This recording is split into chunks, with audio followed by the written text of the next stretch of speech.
Sit down. We have a little time. Just everybody. Thank you very much. And to our great speaker, Speaker Johnson. And hello to the men and women of one of the most consequential Republican majorities in history. It's not a big majority, but it's just about the most consequential. The job you've done is incredible. And they are members that are warriors and really people that are for the American people, and that's why you're doing well, and I think that's why we're going to continue to do well. We're fighting a little tradition, you know, historically the person that wins, Democrat or Republican, wins the presidency. For whatever reason, it doesn't work out, but we've done a lot. I don't know, I think we had the best first year of any president ever, and that includes you. Because you came along with me and you made it happen.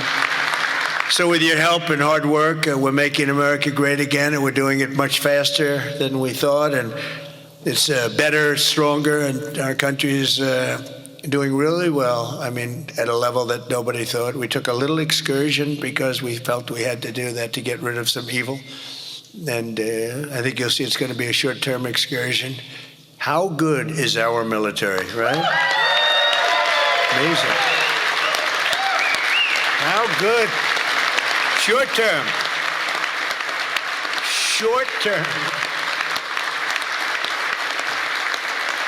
Thank you.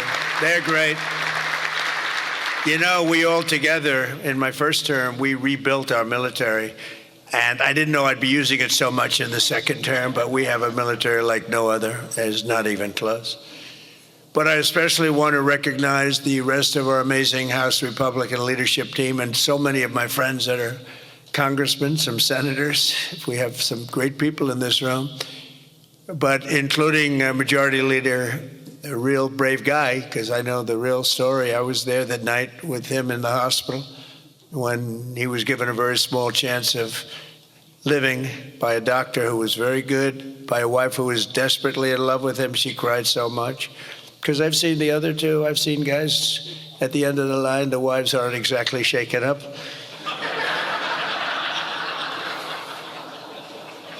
When they don't cry, when they have no tears or any sign of tears, this is not a good sign of a great marriage. But he must have a great marriage, because she was just devastated. She was going to lose her guy. But it worked out that the doctor said more blood was put into him than he's ever seen. He was in big trouble. I looked at him that night and I said goodbye to him, but he made it. He was brave, and look at the way he fought back from so many different things. Steve Scalise. Amazing, right? Yeah, we have another one, Tom Emmer, who I really got to know over the last few years, and I'll tell you, he's a winner. He's a champion with another great wife. We got good wives up in there. Let's say great wife, fine husband. But Tom is just a real champion and a winner, and you have a problem, you go to him, he gets it solved. So thank you very much, Tom. Great job. You've done a great job.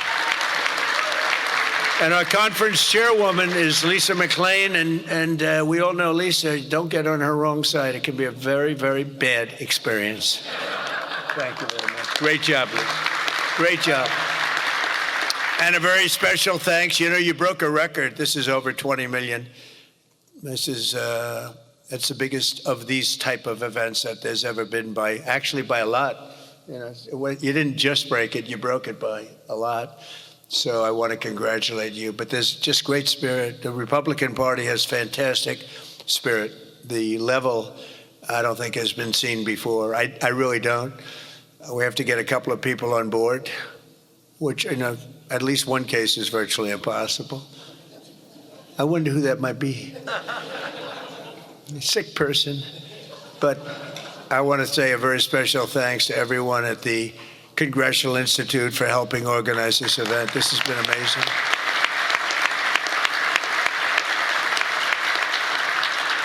And over the past 9 days, we've been reminded of how vital our Republican majorities are. And it's, it's America's future. We're really fighting because these people, you saw the other night at the State of the Union, you saw these people. They wouldn't stand for a mother who just lost her daughter by having her throat slit from behind. They wouldn't stand for the helicopter pilot who just got the Congressional Medal of Honor for landing safely in Venezuela, a helicopter with a lot of soldiers on that helicopter. And he was able to land it safely, and his leg was practically ripped off. And for those people that know about helicopters, you land them pretty much with your legs, right, Tom? You land them with the legs, and he was in bad shape, and he got that. Not only landed, he landed in exactly the right spot and exactly as blood was pouring down the aisle, which didn't make all of those soldiers in the back feel too good. They're looking at a pilot who's bleeding out. But they didn't want to stand for that. They didn't want to stand for a 100-year-old soldier who had left a legacy of bravery. Everybody talked about it for years, and it was time for him to get the Congressional Medal of Honor. They didn't want to stand for him. There's something wrong with those people, and we can't let them ever be in a position where they can lead this country again or destroy this country again, because we almost lost this country. This country was close to being lost.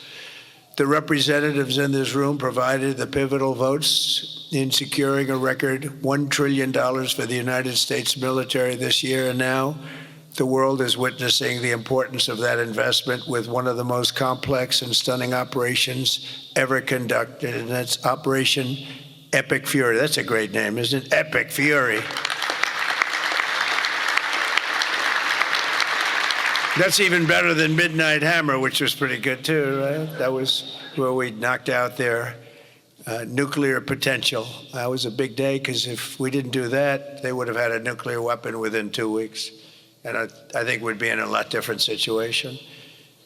And then you had, of course, what they did in Venezuela, how that was just so far so good. We've done a real job. We've got all good ones. If you go back and you look at Afghanistan with Biden, one of the worst, I think the most embarrassing moment in the history of our country. If you look at what happened with Jimmy Carter, also with Iran, but if you look at what happened with the helicopters and the hostages, it cost them the election. It was what a mess.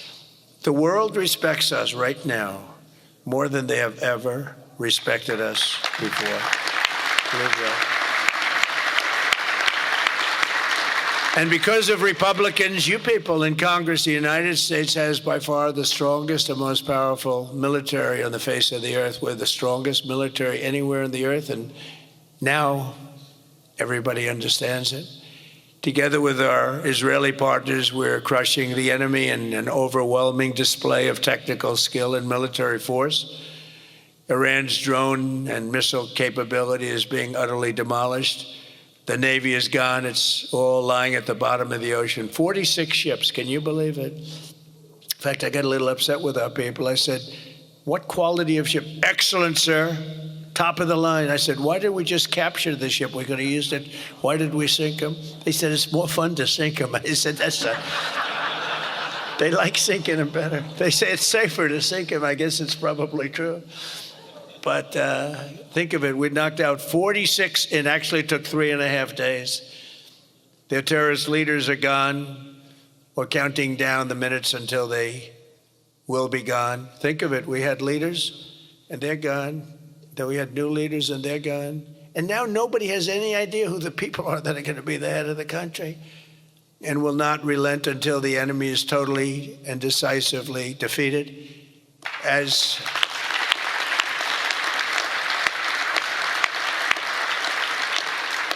And remember, Iran did so many bad things. They were really, if you look at Soleimani, who was taken out, as you know that, but you know who. But if you look at Soleimani, the father of the roadside, you call it a roadside bomb because most people don't understand the different terms. It was where they plant bombs in roads. As you drive by, happily drive by, the bomb goes off, and no matter how strong the armament, it just kills the people. Or you lose your arms, legs, and face. And those bombs got worse and worse, and he got happier and happier. All right, you've been listening to President Trump speaking at the Republican Members Conference in Doral, Florida. He's also expected to hold a news conference in the next hour. Be sure to like and subscribe for all the Fox News latest on YouTube, and catch full shows streaming now on Fox One.